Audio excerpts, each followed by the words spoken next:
မင်္ဂလာပါကျွန်တော်ကတော့အာဆီယံဆရာဝန်ဖို့ဖြစ်ပါတယ်เนาะဒီကျွန်တော်တို့မိတ်ဆွေတွေအနေနဲ့ဇူလီယန်ကိုဘာကြောင့်လောက်ရတာလဲလူတိုင်းဟာကျွန်တော်တို့ဇူလီယန်ကိုဘာကြောင့်လောက်တင်တာလဲဆိုတာလေးကိုကျွန်တော်တို့ဒီနေ့ညဝေပေးသွားမှာဖြစ်ပါတယ်เนาะပြီးခဲ့တဲ့အနည်း20ကျော်လောက်ကဆိုလို့ရှိရင်ကျွန်တော်လေးထိုင်းနိုင်ငံထဲမှာအလုပ်လာလုပ်တဲ့လူတစ်ယောက်ဖြစ်ပါတယ်ထိုင်းနိုင်ငံထဲမှာအလုပ်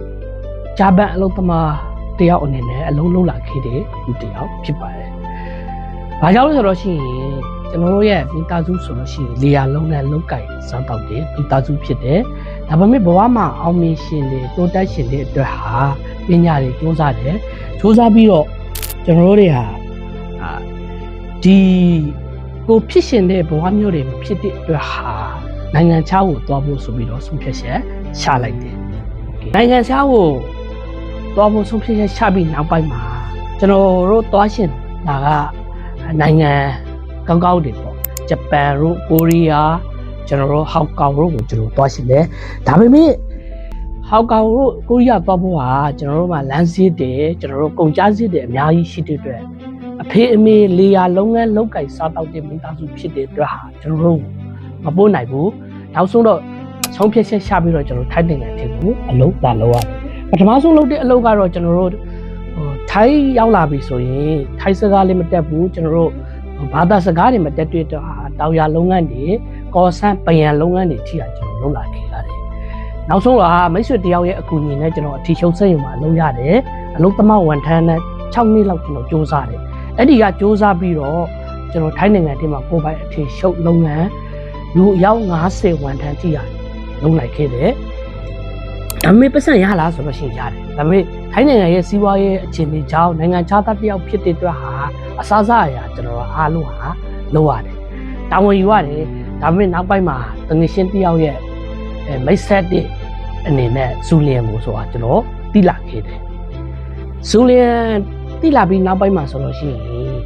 စိတ်ဝင်စားလားဆိုလို့ရှိရင်ဒီလုပ်ငန်းဟာကျွန်တော်တို့တွေဟာအဖို့အဖော်လက်ထက်ကမှတခါမှမလုပ်ဘူးတဲ့ဖေမေလက်ထက်ကမှတခါမှမလုပ်ဘူးတဲ့လုပ်ငန်းဖြစ်တဲ့အတွက်ဟာကျွန်တော်ကစိတ်ဝင်စားဘူး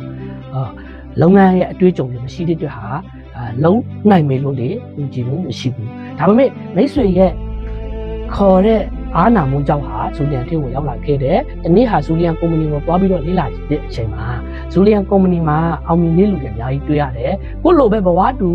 ဝန်ထမ်းဘဝကနေပြီးတော့ထိုင်းလူမျိုးတွေလာအိုလူမျိုးတွေ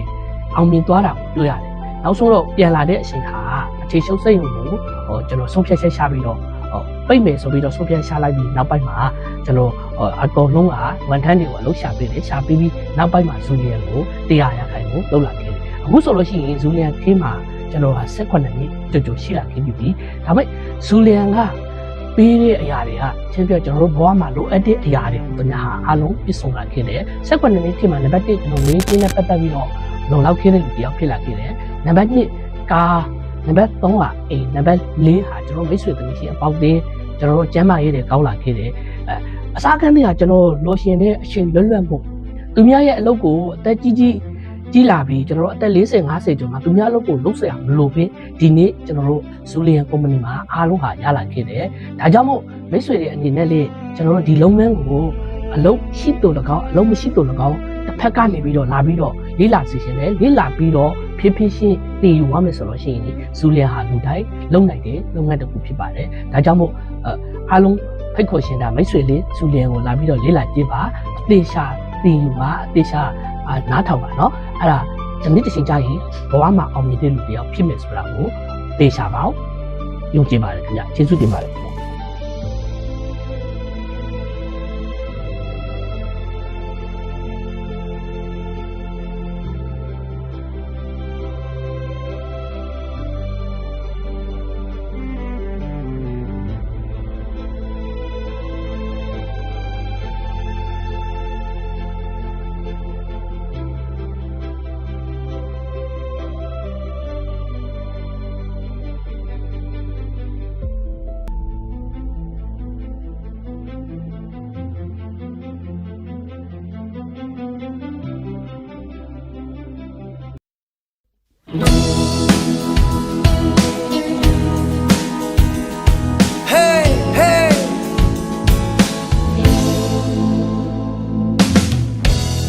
ဆိုတာလွယ်လွယ်နဲ့တော့ဖြတ်သန်းလို့မရဘူးဘဝဆိုတာကိုယ်တိုင်တည်ဆောက်တဲ့ကိုယ့်ရဲ့အိမ်လုံးယုံကြည်မှုတော့ရှိရမယ်ကိုယ်တည်ဆောက်တဲ့ကိုယ့်ဘဝအတွက် Hey ကိုယ်တိုင်ဖန်တီးမှသာရကိုယ်တိုင်ဖြတ်သန်းမှသာရောက်မယ်ကိုယ်ရည်ရွယ်ထားတဲ့ပန်းတိုင်းရောက်ဖို့အတွက်ဆိုကြုံရအောင်မှာပဲအနာဂတ်လမ်းကြတွေလေခန္ဓာရဲ့ရှိပါလေကိုယ်လိုချင်တာတွေရနိုင်တယ် Hey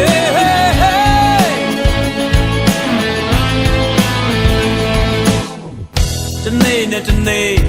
ကိုယ်တိုင်ကြုံတွေ့ရတဲ့ကိုယ့်ရဲ့အတွေ့အကြုံတနေ့နဲ့တနေ့လူတွေဘာကြောင့်သွားလာရုန်းကန်လှုပ်ရှားလဲ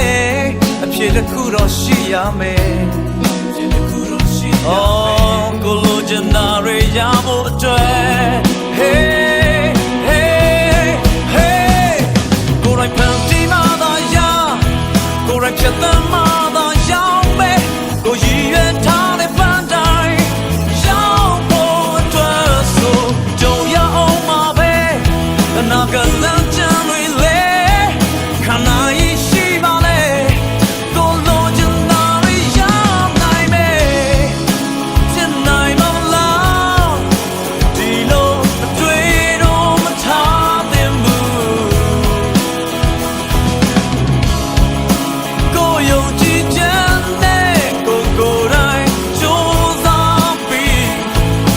ဖြစ်အောင်လုပ်ပါတော့မဆုံးလေ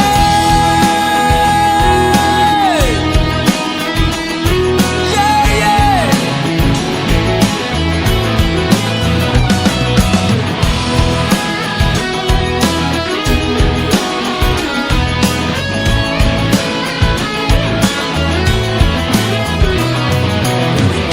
မာလာယာ